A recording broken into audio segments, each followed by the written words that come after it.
Hello all, I'm Sai and you're watching The Book Dragon. In today's video, I'm bringing to you my August TBR. I have a total of 5 books here. It's actually 6 books, but I'm considering 2 books as one because they are part of a series, and I'm also having a lot of different genres in this TBR, specifically because I've been reading mixed genres in this month, that is July, and I want to continue on with it in August also because it helped me read a lot more books than usual. I have one standalone romance, one Greek mythology retelling, one mystery novel, a self-help book, and 2 books from a historical fantasy series. So without any further ado, let's get into the video right away. The first book in my TBR is the romance book which I talked about, and it is Me Before You by Jojo Moyes. I also have the sequel for this one with me, but I don't have the third book inside this series. Here we follow our two main characters, Lou and Will, of whom Lou is working in a bakery and she is not very happy in the relationship that she has with her boyfriend. What she doesn't know is that she is going to lose her job, and knowing what's coming afterwards is the only thing that keeps her sane always, but now she is not very certain of how her life is going to proceed further. And the other main character is Will, who had a very tragic accident, and he has this only solution to get rid of all the sadness in his life. I think that decision might be suicide, but I'm not sure though. I have to read the book and know what is going to happen further on. When Will takes this decision, which is actually not mentioned in the blurb of the book, Lou enters his life, and both of them don't know that they are going to influence and change the lives of each other forever. I've heard really amazing things about this romance book from everyone that I've seen talking about it, and I'm very interested to read this as well. I've read only one novella by Jojo Moyes before, and I think it is called One Night in Paris, but I'm not sure though. I remember enjoying that book very much because it had the perfect mood for a romance book, and I'm expecting the same from this one also. I'll probably watch the movie after reading this book. Let's just wait and see. I'm sorry if you can hear some background noise, guys, because there is some drilling work going on in one of the neighbor's house, and I think it might be recorded in the background, so please bear with me. So the next book in the TBR is the Greek mythology retelling, which I was talking about, and it is Circe by Madelline. The only reason why I want to pick this up in August itself is because I read A Song of Achilles by the same author last month, and I should say that I enjoyed it completely. Okay, it was amazing. I went in with very decent expectations for that one because I did not have any knowledge about Greek mythology at all, but after reading that book, I should say that I just completely loved it in each and every way possible.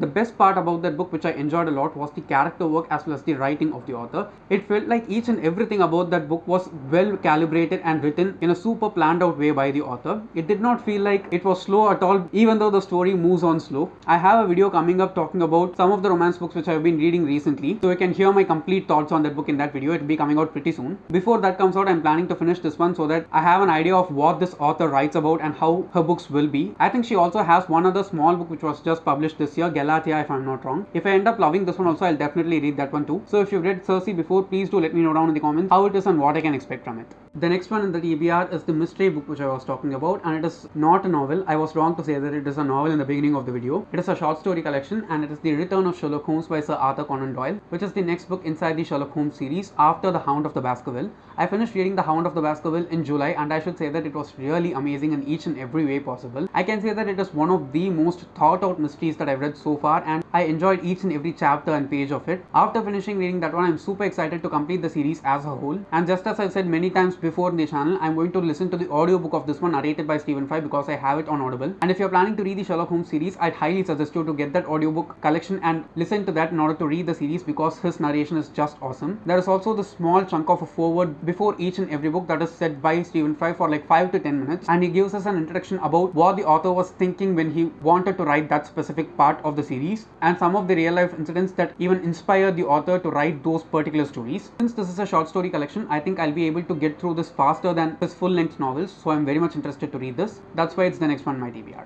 The next 2 books in the TBR are the 2 books from the series which I was talking about, and they are the books 3 and 4 inside the Ponniyin Selvan series. I have the summary video for the first book in English as well as Tamil already out in the channel. I'll link both of those videos in the description. You can go and check them out if you are interested. By the time I'm filming this video, I'm 60% into the second book, and I'm sure that I'll be finishing it by the end of July. I'm very excited to get into the third and fourth books because it's only now in the second book that we are getting into the political plot of the entire series as a whole. And as far as I know, Ponniyin Selvan is heavily political compared to any other thing. Since I'm reading it in Tamil, and Tamil is my mother tongue also, I'm just enjoying the experience of reading this series so much. I'm also switching in between the audiobook, Kindle as well as the physical copy because all of them are available for me. I'd highly suggest you to check out my summary videos because I'm sure that many of us are going to watch the movies, and I think it'll be better to know the story from the books before watching the movie. So I can say that both of these books are the highest priority in terms of reading for me when it comes to August. So let's just wait and see how it's going to go. I have super high expectations for the both of them. The last and final book in my TBR is the self-help book which I was talking about, and it is the Everyday Hero Manifesto by Sharma.